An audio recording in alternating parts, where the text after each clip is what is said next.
Magandang araw, ako po si JM De Jesus para sa Pasada Balita ngayong alas 4. Nahuli ang isang 21 years old na suspect na kabilang sa top 7 regional, top 5 provincial at top 1 municipal most wanted person para sa kasong statutory rape.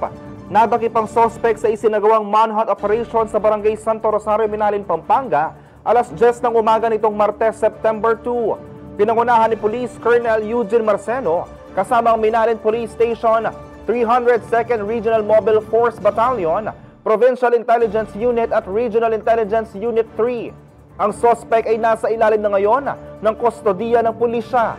Samantala, 4 na suspect naman ang arestado sa magkahiwalay na precision by bus operations sa Magalang at City of San Fernando, Pampanga nitong Lunes, September 1. Naaresto sa Magalang isang 24 years old na suspect at nakumpiska sa kanya isang caliber 38 revolver at 54 grams ng hinihinalang shabu na nagkakahalaga ng mahigit 900,000 pesos.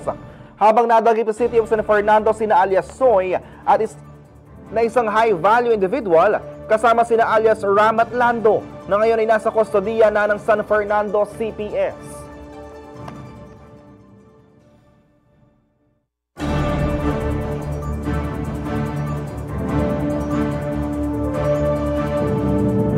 Abangan ang iba pang mga balita mamayang alas 6 ng gabi sa CLTV 36 News. Ako po si JM De Jesus.